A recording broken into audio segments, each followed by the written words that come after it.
Alors, bonjour à tous, bienvenue à une nouvelle capsule vidéo de Wing Chun en ligne avec Sifu Hugo Leboeuf. Et aujourd'hui, Danny, comme partenaire, on va vous démontrer des petites techniques de niveau 2. Donc, les premières techniques de débutants niveau 2 sont effectivement, comme on les a vues dans la vidéo précédente qui était à votre niveau. On a travaillé Hunsao, on a travaillé Lansao, on a travaillé Jipsao, on a travaillé des petites techniques au niveau des coups de pied. Donc, on va regarder ça ensemble, les premiers éléments qui sont fondamentaux pour pouvoir bien maîtriser le niveau intermédiaire de la deuxième forme. Donc, on est axé beaucoup sur la deuxième forme au deuxième niveau, Chum Kyu. Donc, on va établir un certain contact avec le partenaire. Donc, si on travaille pour les premiers mouvements, donc je vais me positionner avec Danny, on va travailler sur le Hunsao. Moi, j'aime beaucoup travailler le Hunsao parce que je trouve que c'est un mouvement qui est très efficace lorsqu'on travaille le Chisao. Puis c'est une technique aussi qui peut servir contre des agressions. Donc, c'est une technique qui est quand même assez fluide. Vous allez remarquer ici, quand Danny va me donner son coup de poing, je vais commencer mon exercice d'une façon assez simple. C'est que je vais aller chercher un point de contact ici, mais je vais le dévier. OK? Donc, on le voit ça dans notre Selim Tao. Là, si je me positionne face à la caméra, on le voit ici lorsqu'on travaille le Selim Tao. Hunsao, mouvement circulaire. OK? Donc, je répète mon exercice avec Danny. Je vais dévier. À chaque fois qu'il attaque, j'approche ma main vers le centre et je dévie avec l'intérieur ici de son bras. OK? Ça peut être un mouvement qui est fait vers l'extérieur aussi. OK? De façon à bien dévier. Donc, ce mouvement-là, il est vraiment efficace quand la personne vous attaque au thorax ou au plexus. Mais je ne vous recommande pas, si le mouvement arrive ici, d'essayer de faire un Hunsao. Du moins, on verra dans des applications un peu plus loin comment on pourrait utiliser ce mouvement-là dans des positions un peu plus hautes. Mais là, pour débutants, je vous recommande beaucoup de travailler à ce niveau-là ici, toujours au centre. OK? Donc là, je vais le faire avec un pivot. OK? Vous voyez ici? Donc, je vais pivoter à chaque fois que je reçois une attaque. Je vais lentement, je positionne ici, ensuite je tourne. Position ici, je tourne. OK? Donc là, je travaille l'extérieur du bras et l'intérieur. Puis je garde toujours un contact. Donc ça serait travailler sur le Hunsao. Si je veux impliquer une technique plus réaliste, mettons, Danny me donnerait 2 coups de poing. Je vais utiliser une sort avec un paksar, je vais aller le pousser ensuite avec la paume ici. OK? On va inverser la technique. Donc, excuse-moi, Danny. Hunsao, paksar. Et là, je vais aller pousser ma personne ici avec une paume et un pak. OK? Ça pourrait ressembler beaucoup à Popeye Jung. Popeye Jung, qui est un mouvement qu'on va voir un peu plus loin lorsqu'on va travailler à un niveau plus avancé. Donc, si je me positionne ici, je ferai un bloc à l'intérieur, je reçois un autre coup de poing, je vais faire un déplacement vers le centre ici de façon à pousser mon partenaire. Et lorsque je vais le pousser, vous allez voir ici, je suis près du coude, là, je vais pousser le bras vers la personne de façon à débalancer la personne. Donc ça serait une sort, paksar avec une paume. Je vais travailler maintenant sur, je vais le voir aussi tantôt dans les coups de pied, là, vous allez voir, on va pouvoir utiliser ce mouvement-là. Mais maintenant, je vais travailler sur Jipsao. Jipsao, si je reçois un coup de poing de la main gauche, ici, OK? Je vais me trouver à utiliser ici un mouvement de blocage qu'on pourrait regarder. On va le regarder comme un Toksao, OK?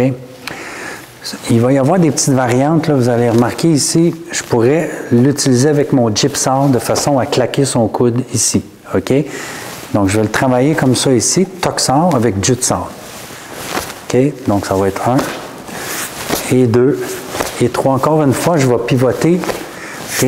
Parce que ça va donner de la puissance à mon mouvement ici, si jamais j'ai l'intention de faire une bonne clé de bras ici ou de faire un claquage au niveau du coude. Vous voyez ici, ça va me permettre de mettre une bonne force de frappe. Je pourrais regarder aussi, soit l'utiliser comme ça ou avec un Foksar. OK? Vous voyez ici, j'ai utilisé mon Foksar, ça me permettrait ensuite de le dévier et d'enchaîner avec une autre contre-attaque. Donc le Jipsao, c'est un mouvement qu'on utilise dans notre deuxième forme. Et lorsqu'on le travaille, on le travaille avec un Tansao et un Jutsao. Donc je répète une dernière fois. Jipsao. Je pourrais le faire aussi avec un coup de pied. Donc, vous allez voir ici, quand je travaille le mouvement, je donne un coup de pied. Donc, si Danny ferait un mouvement en avançant sur moi, j'en ferai un en reculant pour faire une frappe et ensuite continuer avec une attaque. Donc, s'il attaque avec la main gauche, je me déplace ici, coup de pied, garde le contrôle sur son bras, attaque ici en haut au niveau de la nuque ou du côté de la tête. Donc, mon gypsum peut être travaillé aussi avec les coups de pied. OK. On a le Lansor aussi qu'on utilise à ce niveau-là. Le Lansor, je vous donne un exemple. Comment je pourrais vous donner un exemple? Tiens, regardez, Danny va prendre mes deux poignets. Lorsque je positionne mon bras ici, vous allez remarquer, là, j'ai fait un levier. OK? Donc, le Lansor, ça implique que mon avant-bras forme un angle de 90 degrés ici, de façon à mettre une bonne pression vers l'avant ici et pour pouvoir frapper. OK? Si je l'inverse de l'autre côté ici, vous allez voir ici, le Lansor va me permettre de mettre une pression ici et de frapper. OK? Donc ça, ce serait une façon de le voir aussi. Je vais faire une petite démonstration de Chisson. Je sais qu'on n'est pas rendu là, mais ça va vous donner une idée. Là, vous voyez ici, on se trouve à travailler les techniques de Hyunsor qu'on va vous montrer dans des prochaines vidéos.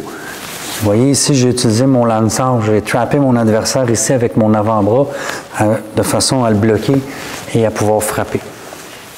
Mon Lansor, je vais l'utiliser ici de façon à bloquer pour frapper. Une autre façon aussi, Danny me donnerait deux coups de poing, pac, pac, et je me suis contrôlé ici avec mon Lansor. OK? Je pourrais le frapper aussi avec mon avant-bras aussi. J'aime pas beaucoup cette technique-là, mais je me dois de vous l'enseigner parce que ça existe dans le Wing Chun et ça pourrait avoir une efficacité aussi, mais ça va vraiment dépendre de la grandeur de votre adversaire aussi.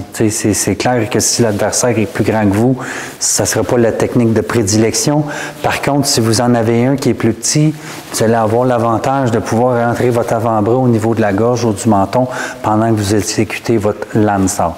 Donc, vous voyez, les techniques et sont toujours très polyvalentes, toujours en fonction de l'adversaire que vous avez ou votre partenaire. Donc là, on a travaillé le Lansor, on a travaillé le Hyunsor, on a travaillé le Gypsor. Là, on va regarder un petit peu des techniques avec les coups de pied. Okay? Moi, j'explique souvent à mes élèves, lorsqu'on arrive à un niveau intermédiaire, étant donné qu'on a des coups de pied dans la forme, on va les impliquer avec les blocs. Fait que je vais commencer par le premier bloc que j'ai appris. Je reçois un coup de poing. Je fais un pack et je vais donner un coup de pied en même temps. OK? Donc, on va le répéter. Donc, je vais essayer d'utiliser simultanément le pack et le kick.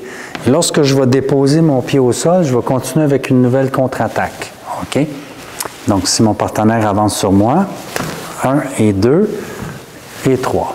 Ensuite, s'il inverse de l'autre côté, bloc, kick, contre-attaque. Ça peut être un tranchant de la main, ça peut être un coup de poing. Donc, j'utilise le Paksor avec le kick. Je vais l'utiliser aussi avec le Tansor. Donc, si Danny m'attaque, Tansor avec le coup de pied, même technique ici, je peux bloquer avec la paume et donner un autre coup de paume ici en dessous du menton. Si on inverse le mouvement, Tansor kick, pack, punch. Encore une fois, Tansor kick, pack, chop. D'accord? Je peux aussi le faire avec un bon sort. Ça, je l'explique. Si je suis obligé de me positionner pour reculer pour faire une technique, ça risque d'être compromettant. Par contre, si je suis dans une... Tu peux rester là, Danny, je vais avoir besoin de toi pour m'attaquer comme ça. Si je suis en action devant un ou plusieurs adversaires, puis j'ai une attaque qui arrive ici de côté, je vais à ce moment-là utiliser mon bon sort avec mon coup de pied de côté pour faire une contre-attaque. OK? Si j'étais en position de combat face à mon partenaire puis il m'attaquerait, je serais déjà dans une posture où je pourrais utiliser mon bon sort avec mon coup de pied. Donc ça, c'est à voir de quelle façon vous allez commencer votre technique. C'est ce qui va déterminer l'efficacité de la technique. Ça va vraiment être l'angle d'attaque dans laquelle vous allez vous retrouver lorsque la personne va vous frapper. Donc évidemment, on a le bon sort, Tansor, Paksor. J'aime beaucoup aussi travailler sur le Lapsor. Donc quand mon adversaire m'attaque, je travaille mon Lapsor à deux mains. OK? Mais je vais aller le frapper avec le pied dans le genou. Si j'y vais avec l'autre main pour que vous voyez bien la caméra, donc j'agrippe le coude, j'agrippe l'avant-bras, je tire en donnant mon coup de pied, puis ensuite je maintiens toujours le partenaire avec ma main pour le frapper avec l'autre main. OK? Donc je répète le même côté. Donc 1 et 2. OK? Tranquillement. Donc lap saw kick, attaque et revient avec une attaque ici. Alors, ça complète un petit peu les premiers mouvements de base que je voulais travailler avec vous aujourd'hui pour le deuxième niveau, pour votre première partie de technique avec partenaire. Donc, sur ça, bien, je vous souhaite une bonne pratique et on se revoit bientôt pour une prochaine vidéo.